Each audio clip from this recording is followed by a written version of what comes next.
अस्सलाम वालेकुम जी। खदीजा महमूद शाहिद और एक और इंटरेस्टिंग सेशन और एक बहुत इंटरेस्टिंग गेस्ट के साथ आज मैं मौजूद हूँ। और मेरे आज के सेशन का नाम है session with media sensation doctor Tamkinat Mansoor. Doctor साहबा का तारुफ मैं क्या क्या कह के कराऊं। ये डॉक्टर भी हैं, ये यूट्यूबर हैं, ये वीलॉगर भी हैं। ये दो तरीके से मसीहाई कर रही हैं। एक तो ये है कि जो हमारे फिजिकल इश्यूज हैं उनको एड्रेस कर रही हैं, और दूसरी चीज जो हम लोग एक तो अजीब सी उदासी का शिकार हुई हुई है हमारी कौम, उसमें मुस्कुराहटें बखेरना जो है वो भी एक बहुत बड़ी मसीहाई है। और इनकी वीडियोस की सिर्फ मैं नहीं, पूरा पाकिस्तान जो है दीवाना है, फैन है। तो बात करते हैं डॉक्टर तमकिनत मंसूर। अस्सलाम वालेकुम तमकिनत। वालेकुम सलाम Khadija. Thank you very much, आपने इतनी ज्यादा तारीफें कर दी। मैं यकीन करें, मैं आपको बताऊं, अभी मुझे लग रहा है कि जितना मैं आपको पसंद करती हूँ, आपकी वीडियोस को, आपको मतलब आपकी परफॉर्मेंस को और ओवरऑल आपको, शायद अभी मैंने उस तरीके से हक अदा नहीं किया। मुझे शर्म आ रही है बहुत। अच्छा तमकिनत, थोड़ा सा अपने बारे में बताएं। Like you are a doctor by profession, और आपकी स्पेशलिटी किस फील्ड में है? एमबीबीएस के बाद पहले तो मैंने 2015 में एमफिल किया फूड साइंसेज में, ह्यूमन न्यूट्रिशन में। और उसके बाद फिर मैंने एस्थेटिक मेडिसिन में डिप्लोमा किया है American academy of aesthetic medicine से। So basically now I am practising as a physician, as a nutritionist and as an aesthetic physician also. Okay, ये एस्थेटिक फिजिशियन क्या होता है, ये मेरे देखने वालों को जरा बता दीजिए। ये जो महंगे महंगे इलाज करते हैं जिल्द के हवाले से, एक तो डर्मेटोलॉजिस्ट होते हैं ना जो आपका सस्ता इलाज करते हैं, एक होते हैं एस्थेटिक फिजिशियन जो कि आपको फिलर्स लगाते हैं, बोटॉक्स लगाते हैं, आपके डिफरेंट किस्म के फेशियल्स करते हैं, आपका लेजर करते हैं, आपकी माइक्रो नीडलिंग उसमें आ जाती है, स्कार रिमूवल आ जाता है, हेयर ट्रांसप्लांट आ जाता है, तो वो सब एस्थेटिक्स की फील्ड है। तो मतलब ये सारा कुछ आप इतनी छोटी सी होके सब कुछ कर रही हैं? मैं इतनी छोटी सी नहीं हूँ वैसे। ये मेरी अम्मी की तरफ से मुझे जीन्स मिली हैं जिससे, और शायद मेरा थोड़ा पोपला सा मुंह है तो मैं वो थोड़ी छोटी लगती हूँ, वैसे मैं इतनी छोटी हूँ नहीं।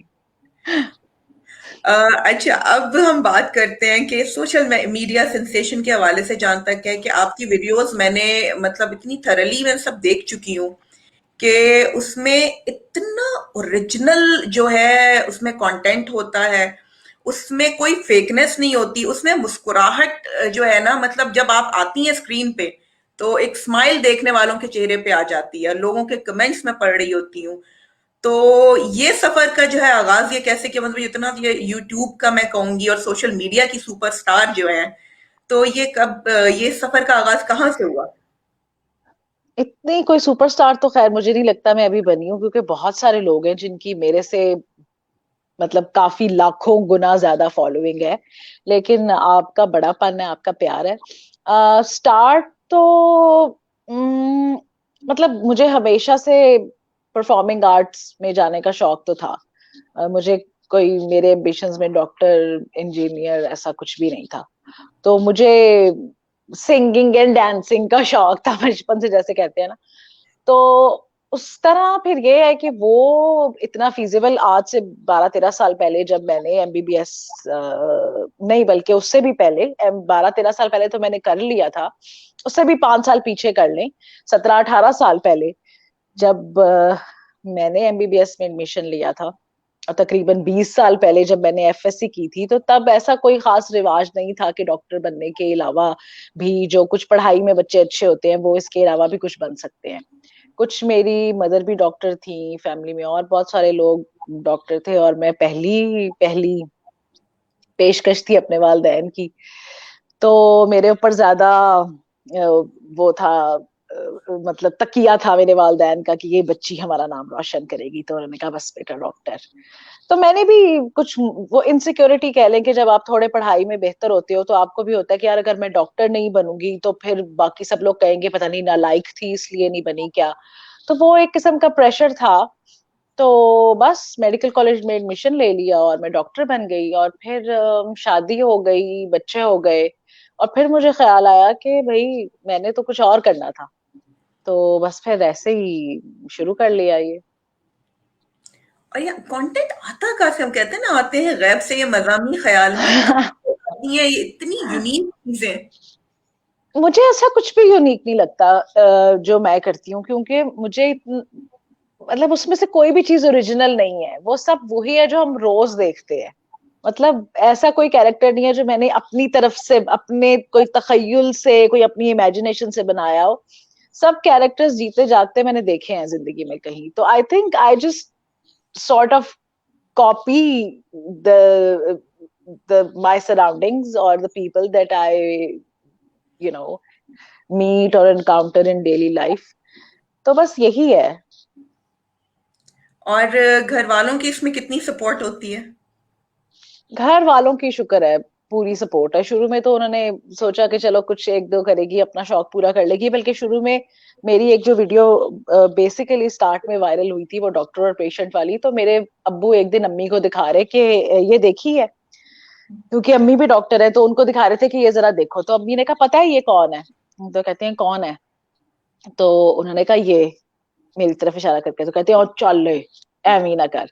मैंने कहा मैं ही हूँ अब्बू। कहते हैं और चल ले, तू किधर है? मैंने कहा मैं ही हूँ। मतलब उन्हें काफी देर बाद ये यकीन आया कि अच्छा मैं हूँ। तो शुरू में तो कोई उन्होंने खास घास नहीं डाली। फिर आहिस्ता आहिस्ता जब लोग थोड़ा पहचानते हैं या मिलते हैं या तारीफ करते हैं, तो फिर उन्हें भी जाहिर बात है अच्छा लगता है। तो अब तो सपोर्ट करते हैं, क्रिटिसाइज भी करते हैं, और मतलब मुझे कोई उनकी तरफ से ऐसी कोई रोक टोक नहीं है। बस कभी कभी कहते हैं कि बेटा थोड़ा ध्यान किया करो, हम कहाँ रहते हैं, आजकल लोग बड़े जज्बाती हैं।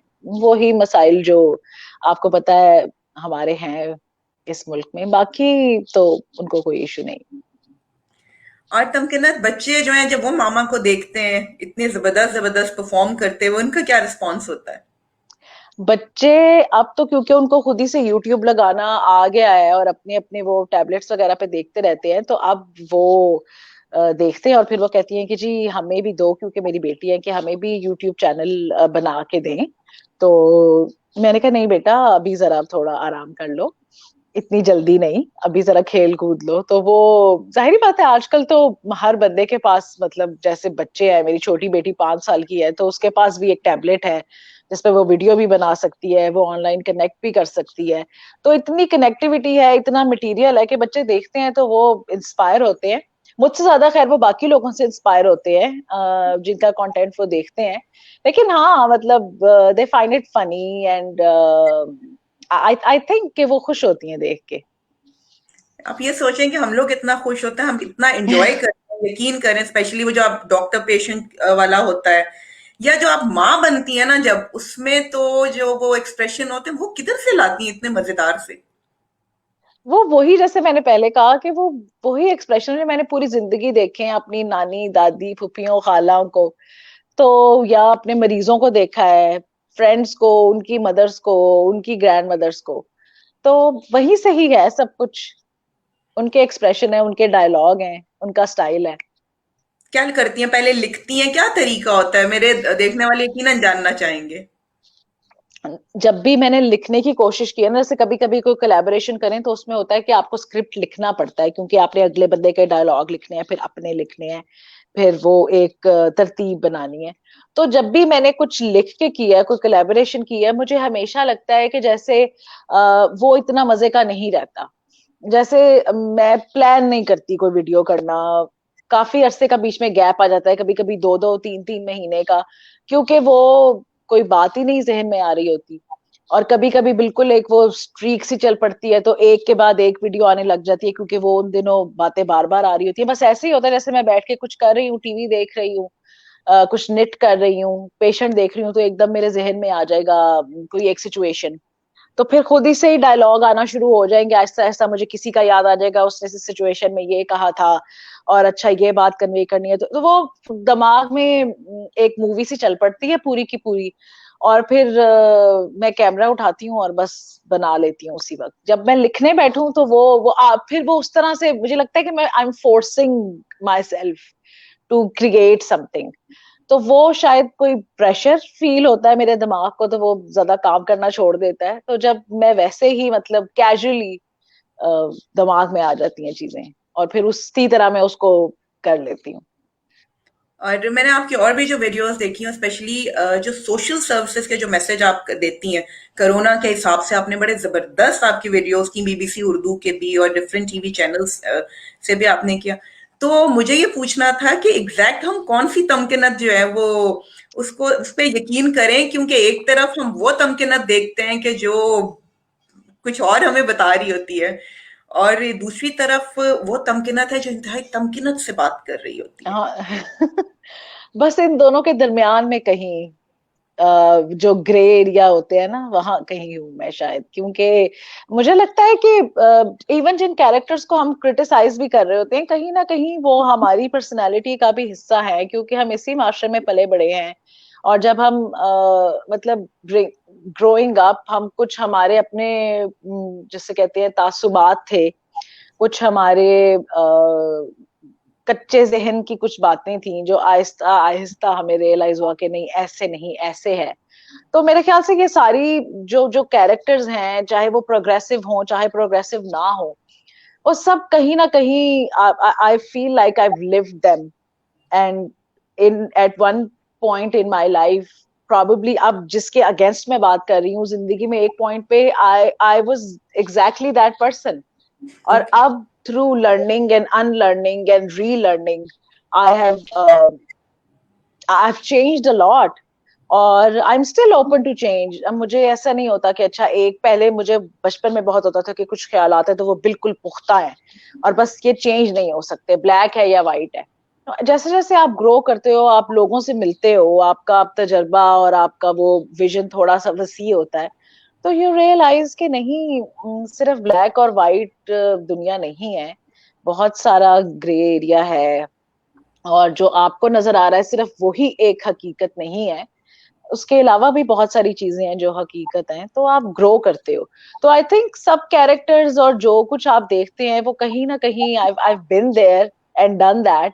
और I am still you know go just growing as I am going. और पेशेंट्स के साथ डॉक्टर तमकिनत कैसी है? इसी तरह फनी उनका होता है, या वही जो एक संजीदा डॉक्टर वाला रोल हम देखते हैं? ज्यादातर तो मैं संजीदा ही होती हूँ, लेकिन हाँ वो जुगते मुक्ते निकल आती हैं। तो शुक्र है, पेशेंट्स एंजॉय करते हैं। मतलब पेशेंट्स को कम कम इश्यूज होते हैं मेरे साथ, काफी खुश रहते हैं पेशेंट्स।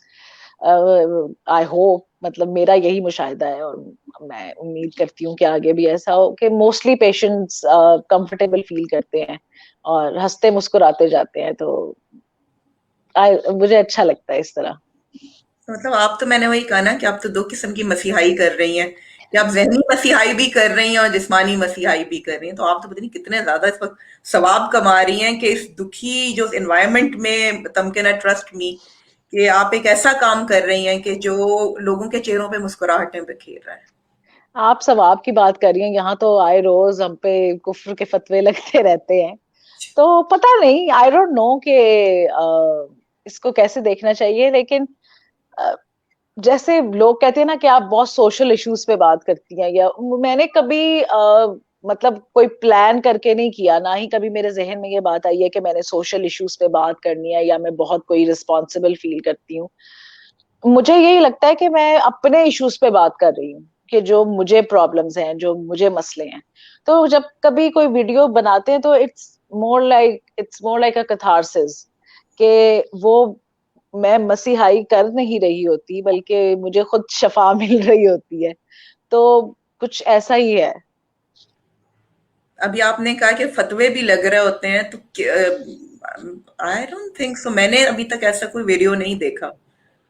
कोई ट्रोलिंग अपने होती है? अपने देखने का, बहुत अपने अपने देखने का अंदाज है। अब जैसे वो ये घिसी पिटी सी मिसाल है कि एक ग्लास है, किसी को आधा भरा नजर आता है, किसी को आधा खाली नजर आता है, किसी को ग्लास का डिजाइन अच्छा नहीं लगता, किसी को जहां ग्लास पड़ा है वो अच्छा नहीं लगता, किसी को शरबत चाहिए और पानी पड़ा हुआ है, किसी को चाय चाहिए। तो हर वो हम आपको पता है कि हम और मैं बाकी लोगों की नहीं, अपने आप को भी इसमें शामिल कर रही हूँ, हम सब बेहैसियत कौम हमें ट्रोलिंग का शौक नहीं, हमें आदत है। अगर कोई एक बंदा अपनी तस्वीर खींच के भी लगा देना बस, और कुछ भी ना करे, तो हम शुरू हो जाते हैं, ये क्या कपड़े पहने हैं, ये शक्ल कैसी है, तुम्हें तस्वीरें लेने के अलावा और कोई काम नहीं है, तुम्हारे माँ बाप तुम्हें कुछ नहीं कहते, सर पे दुपट्टा ले लेती तो तुम्हारा क्या जाता, फलानी चीज नजर आ रही है। तो मतलब अगर कोई बंदा ये भी लिखे ना कि मैं सांस लेता हूँ, उसके नीचे भी आपको ट्रोल्स नजर आ जाएंगे। तो मेरा तो फिर भी अब जैसे कुछ दिन पहले आपने भी शायद वो देखा हो, शुएब गंडापुर का, जो कि पाकिस्तानी पासपोर्ट पे 85 ममालिक माशाल्लाह घूमे हैं, मेरे बहुत अच्छे दोस्त हैं। तो अब मुझे ये बताएं कि एक बंदा जो अपने खर्चे पे मेहनत मजदूरी करके हलाल की रोजी कमा के फिर उन पैसों से अपने खर्चे पे सफर कर रहा है, इसमें क्या ऐसी बात हो सकती है जिसपे आप किसी को ट्रोल करें? तो उसके इंटरव्यूज के नीचे लोगों ने जो जो बातें लिखी हुई कि कभी मक्के मदीने जाने का सोचा है, और क्या तुम मुसलमान हो, और हमें तो भाई फुर्सत नहीं अपने बिजली और पानी के बिल देने से, ये पता नहीं कौन लोग हैं जो ये याशियां करते फिरते हैं, यकीनन हराम का पैसा होगा, मतलब इस तरह की बातें। तो मैं ये कह रही थी उसको, हम बात कर रहे, तो मैंने कहा तुम सोचो कि जब तुम्हारी इस कंटेंट के नीचे इस तरह की बातें हो रही हैं, तो मैं तो फिर बहुत सारे लोगों की दुम पे पाँव मेरा आ जाता है ना, तो आप सोच सकते हैं कि क्या क्या होता होगा। अच्छा, कभी टीवी चैनल्स वगैरह से ऑफर आई है? नहीं। मुझे कोई हैरत है, ऑफर नहीं आई। मुझे एक दो हैरत है एक दो राइटर्स ने मेरे से राब्ता किया, कुछ डायरेक्टर्स ने किया राब्ता, बड़े नामी गिरामी, पर पता नहीं उन्हें मेरा काम पसंद नहीं आया शायद, कुछ हमने बात शुरू की और उसके बाद फिर बात खत्म हो गई। मतलब कोई ऐसे पाया तकमील तक कुछ नहीं पहुंचा, तो और टीवी शीवी से तो मुझे कोई ऐसी ऑफर नहीं आई। हाँ, राइटर्स कुछ एक हैं जो कि कहते हैं कि हमें बहुत शौक है आपके साथ काम करने का, तो मैंने कहा जी शौक तो मुझे भी है, अब करें काम। तो अब मैं इंतजार कर रही हूँ जब वो काम करेंगे, तो मैं तो हमेशा कहती हूँ जी मैं तो तैयार हूँ, आपने मुझे बस सीटी बजानी है, मैंने आ जाना है। तो अब मैं सीटी का इंतजार कर रही हूँ, देखें वो कब बजाते लेकिन बगैर सीटी के आप इतना कमाल का काम कर रही हैं हैं। कि ट्रस्ट मी, मैं कह रही हूँ ना कि अभी जो है एक वो जो है हमारे एक फ्रेंड है, उन्होंने कमेंट किया, अकदस वहीद संदीला ने, क्या I love her, she is awesome. Oh, Javeria Javed कह रही हैं कि people who are not satisfied with own self they always like to do criticise others.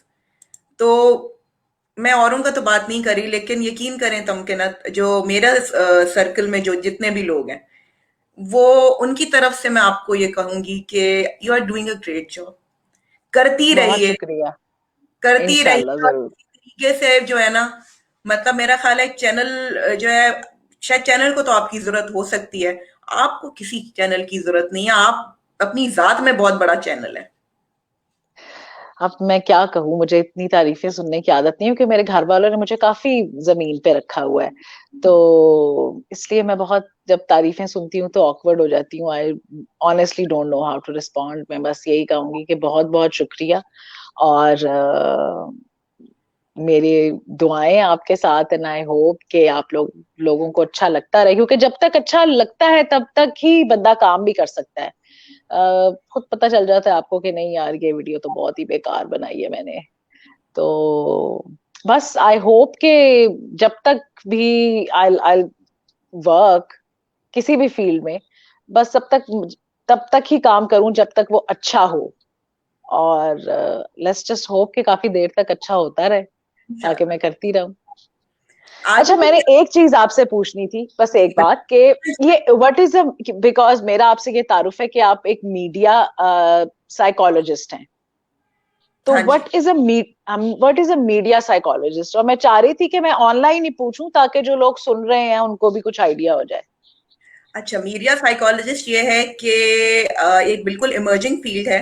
इसमें हम्म। साइकोलॉजी और मीडिया को जो है कंबाइन करके जो है हम इसमें पढ़ते हैं। अभी फिलहाल तो मैं अपनी इस फील्ड में पाकिस्तान में तो एक ही हूँ, क्योंकि अभी हाँ, मैं मेरी, यही सोच रही थी, हाँ। और इस तरह था कि मैंने पहले ऑनर्स किया साइकोलॉजी में, इंडस्ट्रियल साइकोलॉजी में मैंने मास्टर्स किया, पीएमडी किया मैंने क्लिनिकल साइकोलॉजी में, जिसमें मरीज देखते हैं, और उसके बाद मरीज देखने के हम्म। बाद मेरे अंदर इतना स्टेमिना नहीं बचा था कि मैं उसको मजीद प्रोसीड करूं। तो उन दिनों मैं ये सोची थी मैं कुछ मुझे कोई नई चीज करनी चाहिए। तो हम्म। फिर मैं देख रही थी कि मैं और किस फील्ड में मैं जा सकती हूँ। तो फिर हेल्थ साइकोलॉजी का एक शॉर्ट कोर्स करने के दौरान ही मुझे पता चला कि मीडिया साइकोलॉजी अभी इमर्ज हो रही है। तो फिर मैंने न्यूयॉर्क फिल्म अकेडमी जो है उनसे भी राब्ता किया, और उसके बाद फिर आहिस्ता आहिस्ता मैंने काम शुरू किया। मेरी मेंटोरिंग पाकिस्तान में हसीना मोइन ने की। तो उसमें वाह। हाँ, मुझे I was suppose to design a show के जिसमें साइकोलॉजी भी है और मीडिया, मतलब उसमें हम्म। मीडिया से भी रिलेट हो। तो मैंने शो डिजाइन किया था, पर्सनालिटी असेसमेंट बेस्ड शो था, नजर आते हैं हम्म। कुछ। हम्म। और उसकी थीम ये थी कि मुझको भी गर्चे चेहरा शनासी का जोम था, मुश्किल या पड़ी के अदाकार वो भी था। वाह। उसमें वो था कि मोइन अख्तर हो गए, हसीना आपा हो गई, बुशरा अंसारी, मतलब जितने बड़े बड़े नाम आप नाम ले लें, हम्म। उन सबको मैं ये पर्सनालिटी के कुछ टेस्ट देती थी, ह्यूमन फिगर ड्राइंग। और हम्म। एक वो जो होता है ना, तस्वीरें देते हैं और फिर आप उसको देख के कहानी बनाते हैं। हम्म। उसमें फिर आपकी पर्सनालिटी जो है निकलना शुरू होती है। तो फिर जो है मतलब एक अच्छा सा शो हमारा हो गया था, जिसमें पूरा ये मैं आपको लिंक शेयर करूंगी कि जैसे मोइन अख्तर बहुत बड़ा नाम था हमारे मुल्क का, लेकिन वो डिप्रेशन के हम्म। पेश थे। और एंड हम्म। में मैंने फिर उनका पूरा असेसमेंट भी किया था। तो बस उसके बाद फिर आहिस्ता आहिस्ता जो है, मैं मीडिया में इस तरह है कि हमें मेजर वर्ल्ड रिलीजन पढ़ना होता है, कि जब आप हम्म। स्क्रिप्ट हमारे अगर आप देखें तो एक मिक्स प्लेट बना दी जाती है। बिल्कुल, हाँ। चार्ट होती है पूरी। Exactly exactly. तो उस मिक्स प्लेट से निकलना होता है हमें। एक कैरेक्टर है, फॉर एग्जाम्पल मैंने कहा है ना कि मुझे, मैं क्यों आपके काम से मुतासिर हुई, कि आपका जो एक काम है, अगर आप माँ का रोल कर रही हैं तो आप माँ की वाली बातें कर रही हैं, आप उसके अंदर कुछ और, मतलब भाभी या बहन नहीं बनी, आप माँ हम्म। बनी है। तो वही स्ट्रिक्ट जो एक माँ है वो चलती ही चली जा रही है। हमारे यहाँ तो आप देखें ना, कुछ का कुछ, यानी नेक है तो एक्सट्रीम ही नेक है, बद है तो बहुत ही बद है, मतलब कोई बीच में ग्रे एरिया हम नहीं हाँ, करते। नहीं है, एग्जैक्टली, हाँ। फिर उसमें ये होता है, कैरेक्टराइजेशन में होती है। सरमद सहबाई साहब ने मुझे स्क्रिप्ट एडिटिंग सिखाई थी। मीडिया वाह। फिलोसफी मीडिया फिलोसफी मुझे डॉक्टर अनवर सज्जाद ने पढ़ाई है। और शायरी में मेरी मेंटोरिंग जॉन एलिया ने की है। तो फिर एक वाह, आप तो मतलब आप तो किताबें लिखें, आप शोज करें, मतलब आपको बेसिकली चैनल्स को हायर करना चाहिए कि हर स्क्रिप्ट पहले आपकी नजर से गुजरे कि भाई ये बनाना है या नहीं बनाना, और जब आप अप्रूव करें तभी वो बनना चाहिए। क्योंकि आजकल तो खैर वो एक अलग बहस है, लेकिन मतलब I am really impressed and it's such an amazing field. मुझे तो वैसे भी साइकोलॉजी या साइकाइट्री हमेशा मुझे काफी इंटरेस्ट रहा है। तो मैं भी किसी दिन आपको दरख्त की और एक घर की तस्वीर बना के भेजूंगी, फिर आपने मुझे मेरी पर्सनैलिटी के बारे में भी बताना है कि मैं कैसी हूँ। बिल्कुल, आप जब कहेंगी ठीक है आप ना? तस्वीर बना के भेजो और व्हाट्सएप कर जरूर दें जरूर। पे, और एक बस इंसान बनाए, you are suppose to draw human figure drawing on a piece of paper. आपको ना इंटरेस्टिंग चीज बताती हूँ कि मतलब मोइन साहब अब हमारे दरमियान नहीं है, लेकिन जब मैंने उनकी ड्राइंग उन्होंने बनाई तो उन्होंने मुझे कहा कि क्या है इसमें, क्या नजर आया। तो मैंने कहा फेस के साथ क्या हुआ था। ड्राइंग में बड़ी कुछ डीप चीजें भी जो है आपकी जो पर्सनालिटी की उस एक ह्यूमन फिगर ड्राइंग में नजर आना शुरू हो जाती है। लेकिन सही, इसमें अब तो मैं जरूर बना के भेजूंगी because this is so interesting. और उसमें फिर ये हो गया था कि फिर मोइन साहब से मेरी इतनी अच्छी बातचीत हो गई थी कि फिर हम मोइन साहब की डॉक्यूमेंट्री पे जो है काम करना शुरू हो गए थे। इस साइड कि मेरी हम्म। डॉक्यूमेंट्री बनाओ और अपने स्टाइल में बनाओ। हम्म। तो बस बीच में ही फिर उनको जिंदगी ने मोहलत नहीं दी। लेकिन ये हम्म। है कि मेरा इरादा है, इंशाल्लाह मेरे पास मोइन साहब की काफी तस्वीरें और सारा कुछ जो हमने प्लान किया था, तो अल्लाह ने मतलब मदद की। तो इंशाल्लाह आई एम प्लानिंग के कुछ इस तरह की चीजें, बहुत बड़े बड़े नाम के, हम्म। जिनको मेरा ख्याल है कि जिन्हें हम ओन बननी कर। चाहिए, हाँ। हमें बनानी चाहिए, और बल्कि हमें बड़े बड़े प्लेटफॉर्म्स को प्रेजेंट करनी चाहिए कि वो चलाएं, जैसे नेटफ्लिक्स है या वो मतलब amazon है। क्योंकि मेरे ख्याल से हमारे यहाँ इतना कम वसाइल में लोगों ने इतना मजेदार काम किया है। मतलब उस जमाने में इतना प्रोग्रेसिव काम होता था, और अब से तो कहीं ज्यादा। अभी भी बिल्कुल, जब मैं पुराने ड्रामे देखती हूँ तो मुझे कई दफा यकीन नहीं आता कि ये बातें पहले लोग टीवी पे कर लेते थे, जैसे अब तो नहीं हो सकती। बिल्कुल, तो मेरे ख्याल से कि उसको हमें वो पुरानी जो चीजें हैं और जो हमारे पुराने एक्टर्स और एक्ट्रेसेस हैं, मतलब वो अपने अंदर एक एकेडमी है, और आप सिर्फ उनको बात करता हुआ सुने तो आप सुनते ही रह जाते हैं, आपका दिल नहीं करता कि वो चुप करें। तो बिल्कुल, क्योंकि वो सारी बात है, वो जिस एक्सपीरियंस से और जिस नॉलेज से वो बात कर रहे होते हैं, वो अब हमारे में तो नहीं है। तो बिल्कुल। इसलिए ये बहुत इंटरेस्टिंग बात है कि अगर उन पे डॉक्यूमेंट्रीज बने उनकी लाइफ के बारे में, उनकी स्ट्रगल्स, और फिर उन्होंने क्या क्या किया और उनकी जितनी कंट्रीब्यूशन है। तो अमेजिंग। और आप क्यों नहीं ऐसा कोई शो डिजाइन करती? It's going to be a huge hit, मतलब आप किसी चैनल को जरूर ये पिच करें आइडिया। मुझे तो मैं ये बहुत मजेदार लगा है। ये चैनल के साथ ही करती थी, ये टीवी टुडे उस वक्त हम्म। चैनल था। मैं आप सबके मतलब मैं तवज्जो से बता रही हूँ, थोड़ा सा हमारे यहाँ जैसे होता है ना कि अपीयरेंस पे बहुत ज्यादा तवज्जो दी जाती है। हम्म। तो ये होता है जी, होस्ट है तो होस्ट का जो है ऊपर का बेशक भरा हो ना हो, लेकिन बाकी मैं कुछ नहीं बोलूंगी। तो एक दो चैनल्स ने मुझसे जरा कहा था कि आप थोड़ी सी अपनी अपीयरेंस जो है वो जरा मॉड स्कॉट टाइप की करें और ये करें। तो मैंने हम्म। कहा कि मैंने जो शो करना है, मतलब if I cover my head, ये मेरी अपनी जाती वो है, एग्जैक्टली, हाँ। में मेरा नहीं ख्याल कि किसी को मसला होना चाहिए, लेकिन आपने साथ टाई लगा लेनी थी, उन्हें कहना था मैंने ये टाई लगा लिया इसके साथ, तो आप मुझे अगर इस वक्त वहां की सीईओ आप होती तो डेफिनेटली मैं कर भी लेती ये चीज। लेकिन टीवी अगर टुडे, मैं सीईओ होती तो मैं आपको कभी ये ना कहती। और तो फिर टीवी टुडे एक थोड़ा एक वो था, एक लोकल सा चैनल था, लेकिन चूंकि मेरे सब्जेक्ट की डिमांड थी कि उसको ऑन एयर भी, उसको एडिट भी मैंने करना था, उसको डायरेक्ट भी मैंने करना था, उसको प्रोड्यूस भी मैंने करना था। हर चीज इसमें ये होता है कि मुझे आनी चाहिए थी कि डायरेक्शन के हम्म। पॉइंट मैं देखूं कि इसमें किस तरह होता है। फिर प्रैक्टिकली हसीना आपा के साथ काम करने का मौका मिला। उनका एक वो था प्ले, टेलीप्ले था, कोई तो रोक लो, ब्रेस्ट कैंसर अवेयरनेस पे उन्होंने किया था। हम्म। उसमें उनको असिस्ट किया। फिर उसके बाद मैं ये करती हूँ, डिफरेंट यूनिवर्सिटीज में पढ़ाती रही हूँ, तो उसमें मैं ये स्टूडेंट्स के साथ ही काफी इस तरह के प्रोजेक्ट्स करती हूँ। Then I started hmm. My own theatre company. तो फिर मैंने कुछ कमर्शियल थिएटर्स लिखे, उनको डायरेक्ट किया, और वो सारे कॉमेडी थे, क्यों मेरा अपना मानना था कि इसमें तो मतलब ये एक डॉक्यूमेंट्री आप पे भी बननी चाहिए फिर, जैसे मतलब I would want to sit with you and probably we can just talk for hours, क्योंकि मुझे तो इतना like I seek those people जो आपको स्टोरीज सुना सकें, आपको कुछ सिखा सकें कि ये ऐसे होता है, ये ऐसे होता है। वो मेरे अंदर हलचल सी मच जाती है कि अब मैंने इनके पास बैठे रहना है बस। ऐसे आपने फसी बारी साहब का जिक्र किया, उनके उससे रेफरेंस से, तो जब मुझे उनसे मिलने का इत्तेफाक हुआ तो बस वो मेरा दिल यही कर रहा था कि हम बातें करते जाएं। तो इस तरह के कम लोग तो बहुत हैं, लेकिन हमें ढूंढने पड़ते हैं। और क्योंकि मेरे ख्याल से लेजी हैं हम सब, तो हम ज्यादा ढूंढते नहीं है, बस जो कोई आ जाए कभी एग्जैक्ट, इत्तफाकन सामने आ जाए तो बस फिर मेरे ख्याल से उनसे भरपूर इस्तेफादा करना चाहिए। तो इंशाल्लाह आपके साथ तो मैं जरूर मिलूंगी आके, और let's most just plan something together. I would love to work with you. Any time please आप बता दीजिए जब हम लोग मिलके जरूर इंशाल्लाह। नहीं, बिकॉज मैंने जरूर। कहा है ना, हाँ, बिकॉज अच्छे लोगों के साथ काम करना सबको अच्छा लगता है, हम्म। और आप पता अच्छी नहीं हैं। आपको अच्छा लगे या नहीं लगेगा, लेकिन मुझे बहुत अच्छा लगेगा। And that's all that matters to me. And Faseeh Bari is more like a brother to me. तो जब मैंने देखा था, मैंने कहा, मैं फसी से यही कहा, मैंने कहा फसी इससे ज्यादा अच्छी परफॉर्मर मेरा नहीं ख्याल कि अभी आपके किसी और प्ले को मिलेगी, मतलब सीरियसली हमारी बात हुई थी। और वो भी आपके मेरी तरह बहुत बड़े फैन है, यकीन करें। वो तो मुर्शद है हमारे।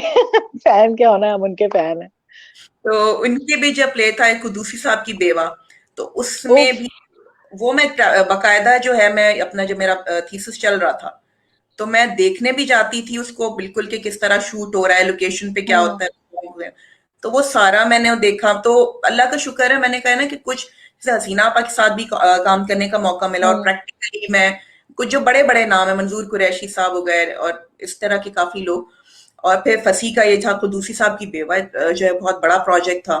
मेरे तो ख्याल से उस कुदूसी साहब की बेवा पे तो पीएचडी होनी चाहिए, मतलब मेरा उसमें इतने कैरेक्टर्स थे। और जैसे जैसे वक्त गुजर रहा है वैसे वैसे वो आपको और ज्यादा इंटरेस्टिंग लगने लग गया है। तो मैं इसी वजह से, क्योंकि मेरा साइकोलॉजी बेसिक था, तो उसमें मैं कैरेक्टर्स को स्टडी करती थी हम्म। कि अगर अम्मा है तो उनकी क्या पर्सनालिटी है, और बद्रिका है तो उसकी क्या, क्योंकि उसमें इतनी डेप्थ में दिखाया था कि अरमान क्या होते हैं, हर बंदी के एक अरमान होते हैं। माँ की अलग साइकी है, बेटियों की अलग हम्म। साइकी है। सो व्हाट अगर वो देखने में बहुत अच्छी नहीं है, लेकिन अंदर से तो वो जज्बात पे तो कोई अंदर कंट्रोल से नहीं। तो हम सब एक जैसे हैं। एग्जैक्टली, छोटी छोटी बातों पे आपके आंसू निकल आते हैं, मतलब हम्म। अगर आप सिंध पे नाजुक कहते हैं, मैं मानती हूँ है, मतलब मुझे कोई, मैं ये नहीं कहती बहुत स्ट्रॉन्ग है, और आयरन वुमन में मैं इतना ज्यादा वो नहीं करती हूँ। तो मुझे उसमें कैरेक्टर्स पढ़ने में बड़ा मजा आया था। मैं स्टडी कर रही होती थी सारे कैरेक्टर्स, और लाइव उनको और जब वो देख। मतलब मेरे ख्याल से हिना दिल पजीर की, आई थिंक उनकी जिंदगी की बेहतरीन परफॉर्मेंस थी, क्योंकि उन्होंने इतने कैरेक्टर्स किए थे और आप फॉरन एक्सप्रेशन देखते ही बता सकते थे कि ये वो कैरेक्टर है, और मतलब कहीं भी कोई भी कैरेक्टर ओवरलैप नहीं करता था दूसरे पे। एग्जैक्टली। और मेरे ख्याल से उनकी जो इवन मेकअप और जो कॉस्ट्यूम की टीम थी वो भी बहुत जबरदस्त यकीनन थी, क्योंकि वो जो गेटअप्स थे उनके और जो उन्होंने प्रॉप्स वगैरह और वो प्रोस्थेसिस लगाए यूज किए हुए थे। थे, अमेजिंग। और बिकॉज मुझे याद है कि हिना का बर्थडे था, और मैं यही गई थी मैं। तो जब ये उस दिन वो रूह अफ़ज़ा की गेटअप में थी, तो मैंने 2 दफा तो मिली ना गले मिली, मैंने कहा कंफर्म हिना ही हो ना, बिकॉज उसने जिस तरीके से, सीरियसली। तो मैंने यही पूछा, मैंने कहा हिना ही हो ना? तो शी वाज लाइक हाँ हाँ, क्यों नहीं तुम्हें यकीन आ रहा? तो मैंने कहा यार वो गेटअप ही इतना उसका चेंज था। फिर जब उसने बद्रिका का किया, तो मतलब, तो वो मेरे थीसिस में इन चीजों ने बड़ा मदद, मतलब मेरे लिए बड़ी मददगार साबित हुई थी। तो नहीं, फिर वो तो एक मास्टरपीस है। Exactly exactly. और दूसरा मैं आपको कह रही हूँ कि दूसरा मास्टरपीसेस में आपकी जो है वो वीडियोस में देखी, अल्लाह, Tamanna, I really mean it. Thank you कि सो मच, थैंक यू। मैं बस बस और नहीं, मैं इतनी तारीफ, मेरा पेट खराब हो जाएगा। नहीं, यकीन कर लें। और मैंने इसीलिए कहा था, मैंने कहा कि मैं एटलीस्ट बहुत मतलब सीरियस सेशंस भी हो रहे होते हैं मेरे, लेकिन मैं चाह रही थी कि मैं आपसे जरूर बात करूं कि एक डॉक्टर है, और उसके बाद वो इतना, मतलब एकदम, एक डॉक्टर से बड़े संजीदा से होते हैं ना, तो एक डॉक्टर और जो बड़े संजीदा सी फील, क्योंकि मैंने आपके सीरियस प्रोग्राम्स देखे हैं, स्पेशली कोरोना पे जो आपने किए, बाकी जो ये रेप इश्यूज पे आप बात कर रही, सोशल इश्यूज पे जिस तरह आप बात कर रही होती हैं, और वो बड़ा इफेक्टिव आपका वे ऑफ जो है वो कन्वेइंग द मैसेज होता है। तो मैं यही चाह रही थी कि यार एक तरफ वो तमकनत है और एक तरफ वो तमकनत है कि जिसको हम डिफरेंट गेटअप्स में देखते हैं, तितलियां उड़ रही हैं, फूल लगे हैं। तो मैं चाह रही थी कि मैं आपसे पूछूं कैसे कर लेते हैं। बस ये हो जाता है खुद ही से। नहीं, बट यकीन करें, मतलब इतना मुझे आज आपसे बात करके मजा आया ना। मुझे भी और सेम है। तो हम बस जल्दी मिलने का कोई प्लान करते हैं, कराची आइए एंड इंशाल्लाह, जरूर जरूर जरूर। अब तो आना पड़ेगा कराची। बिल्कुल मोस्ट वेलकम एनी टाइम, और बी माय गेस्ट, और इंशाल्लाह वील प्लान समथिंग। और इंशाल्लाह जरूर। मेरे देखने वालों की तरफ से भी बहुत सारा प्यार और बहुत सारी दुआएं। तमकिनत बहुत सलाम। शुक्रिया। शाद रहें, आबाद रहें, और इसी तरीके से मुस्कुराती रहें, और हमें जो है हंसाती रहें। बहुत शुक्रिया, बहुत शुक्रिया, बहुत शुक्रिया। और आपके लिए भी यही दुआएं हैं और यही सारी बेस्ट विशेस हैं। और I am really like inspired by you, क्योंकि एक तो आप मुझे इतनी पुरानी लग नहीं रही थी जितनी पुराने पुराने लोगों की आपने मुझे बातें बताई हैं। और दूसरा ये कि मतलब सच एनरिचिंग एक्सपीरियंस, तो इंशाल्लाह जरूर मैं स्पेशली आपसे मिलने भी कराची आ सकती हूँ, अगर हमने कुछ ना भी करना हो तो जरूर, I would love most to. It be तमकिनत, एन ऑनर। नहीं, and it will be a great pleasure for me कि जो है सेम आप, हियर, सेम हियर। तो अल्लाह ताला आपको बहुत खुश रखे, एंड आमीन, एंशियसली वेटिंग शुक्रिया। For your upcoming video. और याद रखिएगा कि आपसे जो है हम सब बहुत प्यार करते हैं। बहुत शुक्रिया, बहुत शुक्रिया। I am really overwhelmed right now. And thank you for the precious time, आपने टाइम निकाला, आज बात की यू हमने। Most welcome. और बस ये कि है, एक सेशन और भी रखेंगे हम, उसमें हम और। इंशाल्लाह जरूर, any time, any thank time. You, बहुत शुक्रिया। Thank you so much, thank you, Allah thank you. Hafiz. Allah Hafiz. Allah